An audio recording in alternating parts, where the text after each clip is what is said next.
DJ Sonu राज Shivangi recording studio Rajgir.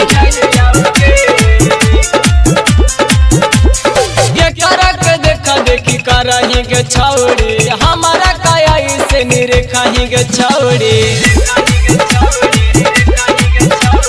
ये करक देखा देखी करही के छौड़ी हमारा काया से निरखाही के छौड़ी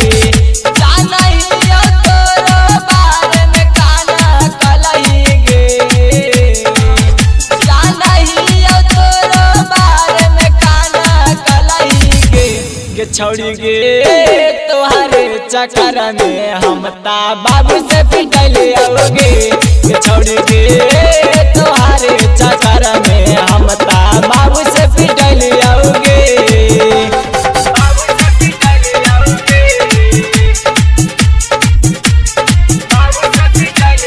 डीजे सोनू राज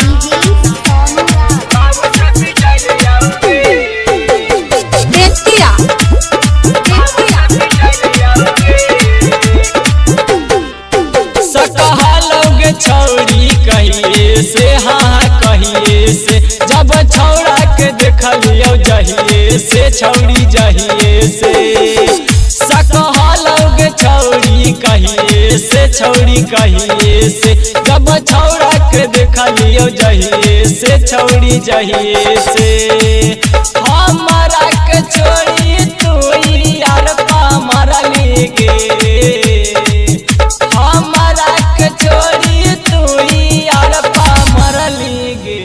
छौड़ी गे तोहारे चक्कर में हम ता बाबू से पिटल आओगे। छौड़ी गे तोहारे चक्कर में हम ता बाबू से पिटल आओगे। डीजे सोनू राज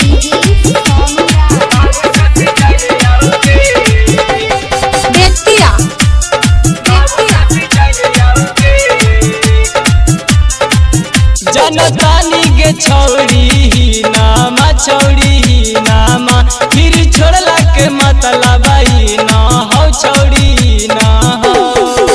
जनतानी के छौड़ी नामा छौड़ी नामा फिर छोड़ला के मतलब ना हो छौड़ी ना हो। सोनू विश्वास राजू काहे न मानेला सोनू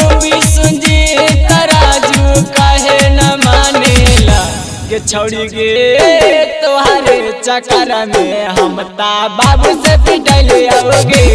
छौड़ी गे तोहारे चक्कर में हम ता बाबू से पिटल आओगे। के करक देखा देखी करही गे छौड़ी हमारा काया से निरखाही गे छौड़ी जानही तोरा बारे में ठिकाना कलही गे